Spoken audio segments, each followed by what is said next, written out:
আবারও মিজান হাসানের বিরুদ্ধে বিস্ফোরক অভিযোগ। এবার নাইট গার্ডের সই জাল করে টাকা তুলেছেন মিজান হাসান, এমনই অভিযোগ তুলেছেন নাইট গার্ড আব্দুল অলেদ।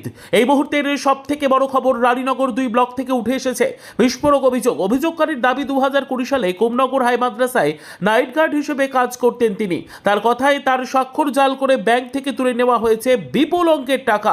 অভিযোগ সরাসরি তৃণমূল কংগ্রেসের পঞ্চায়েত সদস্য মিজান হাসানের বিরুদ্ধে। নাইট গার্ড আব্দুল অলেদের দাবি তার প্রাপ্য প্রায় 1,80,000 টাকা বকেয়া ছিল, সেই টাকা তিনি পাননি, বরং তার সই জাল করে টাকা তুলে নেওয়া হয়েছে।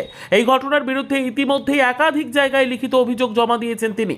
এমনকি ভিডিও ও লিখিত নথি সহ প্রমাণ পেশ করার কথাও জানিয়েছেন। স্কুল ম্যানেজিং কমিটির পক্ষ থেকেও অভিযোগ দায়ের করা হয়েছে বলে জানা গেছে।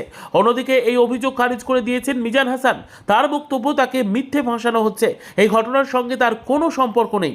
অভিযোগ ও পাল্টা অভিযোগ ঘিরে এলাকায় তীব্র চাঞ্চল্য ছড়িয়েছে। এখন সবার নজর প্রশাসনিক তদন্তের দিকে। ব্যুরো রিপোর্ট, এডিপি বাংলা, খবরের দুনিয়ায় সবার আগে। হুমকি দিচ্ছে, কালকে রাত্রে গেছিল। ও আমি যে মোড়ে বসে থেকে মোড়ে মিজান হাসান কি বলছে দেখে নিব, আমার বদনাম বাহির করেছে, হ্যাঁ করবো দেখে নিব। আমি কুমনগর হাই মাদ্রাসা আমি নাইট গার্ড ছিলাম 20 সালে, 25 সাল হয়েছে। আমি 2 বছর আমি নাইট গার্ড জমা ডিউটি দিয়েছি। দেওয়ার পর 2 বছর পর টাকা এসেছে। 2 বছর পর টাকা এসেছে, 4 মাসের টাকা এসেছিল আমার 12,000 টাকা, তাইতে আমার কাছে ছিল 5,000 টাকা। এইলে ঝামেলা মিজান হাসানের সাথে। আমার স্কুলের সেক্রেটারি আমার ওই 2 বছর পর ঝামেলা হওয়ার পর আমাকে শাহ আলম সরকার সিদ্ধে পঞ্চায়েতে যে হাত পা ধরে বললো যে ঠিক আছে, তোমার টাকা পয়সা দেওয়া আসবে, তুমি আমার সাথে থাকো। আবার ভোট টোট করার পর আমি শাহ আলমের বাড়িতে 2 বার গেছি, আমাকে টাকা পয়সা দেয়নি।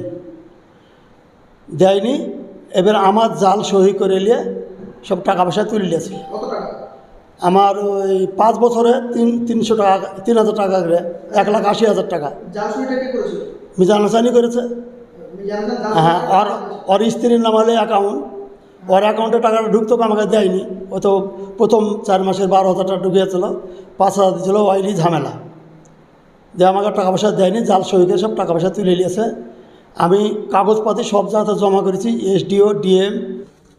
আমাদের অভিযোগ হচ্ছে, আমরা কোমনগর হাই মাদ্রাসার ম্যানেজিং কমিটির সদস্য। আমি বর্তমানে ভাইস প্রেসিডেন্ট। আমার বাম পাশে বসে আছে উনি প্রেসিডেন্ট, আমার ডান পাশে বা পিছনে যারা আছে ওরা সদস্য। আমি সভাপতি সাহেব আমাকে বলার পারমিশন দিল, তাই আমি বলছি। আমাদের কোমনগর হাই মাদ্রাসায় 1/1/2020 সালে ছাত্রী নিবাসে একজন নাইট গার্ড যুক্ত হয়, ওনার নাম হচ্ছে ওয়ালেদ মোল্লা। ওই ছাত্রী নিবাসের আমাদের স্কুলের সেক্রেটারি সাহেব মিজান হাসানের স্ত্রী কেয়ারটেকার ছিলেন। ওনার অ্যাকাউন্টে নাইট গার্ডের টাকা ঢুকত। এখন পর্যন্ত এই 5 বছর যাবৎ নাইট গার্ডের টাকা পায়নি। তার জন্য হচ্ছে আমাদের অভিযোগ। আমরা সরকার বাহাদুরের যিনি আধিকারিক আছেন ওনার কাছে দাবি করছি, ওয়ালেদ মোল্লা যাতে তার সাম্মানিক ভাতাটুকু পায়, সঠিক তদন্ত করে তার ভাতা যেতে পায়, তার জন্য আমরা সরকার বাহাদুরের আধিকারিককে অনুরোধ জানাচ্ছি।